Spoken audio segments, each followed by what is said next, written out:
mga bagong bayani kung ituring natin na mga tinatawag ng overseas Filipino workers o OFW. Yung pong ipinapadala kasi nilang limpak-limpak na pera ang siyang bumubuhay at hindi lang yan, nagpapasigla pa sa ating ekonomiya. Pero merong pong mga OFW na umuwi dito sa ating bansa na butas ang bulsa. Narito ang special report ni Joseph Murong. Gusto ko pong makaalis para maipagkumat ko po ang aking asawa. Para makatapos ang aking bunsong anak. Para sa pamilya ko. Sila ang itinuturing na bagong bayani ng bansa. Tinitiis malayo sa pamilya. Humaharap sa maraming hamon. At madalas, nagiging biktima pa ng mga pang-aabuso. Mabigyan lamang na mas magandang buhay ang kanilang mag-anak. Ang kanilang padalang pera din na nakasalba sa bansa mula sa epekto ng krisis pinansyal na sumaklob sa buong mundo noong 2009. Pero bagamat di matatawaran ang kanilang kontribusyon sa pagpapatatag ng ating ekonomiya, may ilan daw sa kanilang nagbabalik-bayan na butas ang bulsa. Sa pag-aaral halimbawa ng microfinance agency na SEDP o Social Enterprise Development Partnerships Incorporated, isa sa 20 OFW na kanilang na-survey sa Europa, bangkarote. Naniniwala ang SEDP, hindi lamang mga OFW sa Europa ang dumadaan sa ganitong problema. Marami pa rin yung kulang yung emergency savings. Yung respondents natin ay, of course, this is not a representative sample of the migrants. This is more an exploratory research. Gaya ni Mang Leo, mahigit 10 taong budget officer sa isang minahan sa Saudi Arabia, pero ang sarili daw niyang pera, di niya nagawang mabudget ng tama. Bawat sentimo, counted. Hindi kagaya ng araw, baka liwala yan. Kaya wag na silang matulad ng gano'n. Ang kanyang misis sa mga larawan na lamang binabalik-balikan ang dating ginhawang natamasa. Pati yung mga refrigerator namin noon, pero ngayon sira na. Refrigerator galing Saudi pa, made in Italy.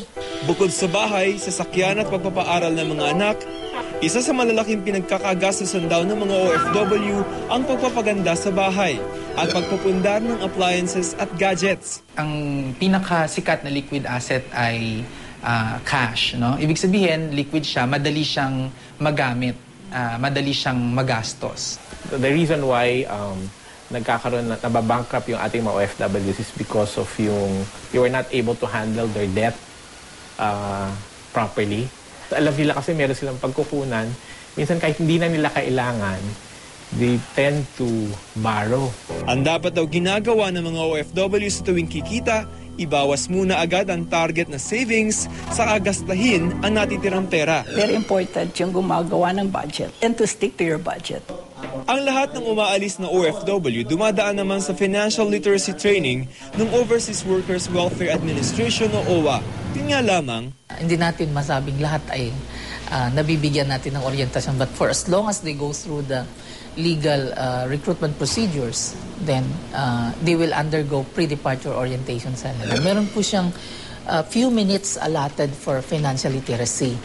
Ang pagiging isang OFW din daw, swertihan din lamang sa employer. Wala kasing batas na maaasahang poprotekta sa mga OFW mula sa repatriation, layoff, o hindi makatarungan termination ng kanilang kontrata mula sa kanilang employers. Overseas employment is something temporary. It's really contractual in nature. Pero in reality, we have workers working continuously for the same employer over time. May bagong pag-aaral ng Bangko Sentral ng Pilipinas na nagsasabing dumadami na raw ang pamilyang OFW dito sa Pilipinas na natututong mag-impok. Pero paano kapag ang perang inimpok, naubos? Yung startup phase, yan naman ay meron silang kaunting naipupundar, pero lahat ng income nila ay active income. And 90% of migrants are in that stage. Tinatanong namin yun during the training, kung kayo tumigil sa pagtatrabaho, ano yung mangyayari sa pamilya niyo sa Pilipinas? Ang maraming sagot ay, mamamatay sila. Sa kasalukuyan, naglaan ang pamahalaan ng 2 bilyon para sa tulong pinansyal sa mga OFW na biglang napabalik ng bansa. Kaliwat kanan din ang mga programa at pagsasanay na tutulong sa kanilang makapagsimula ng sariling kabuhayan. Pero dadami pa daw ang gaya ni Mang Leo kung ang mga programang ito hindi pakikinggan na mga dapat makarinig nito. They see the need of doing this together. There's not one institution or one organization that can do it alone.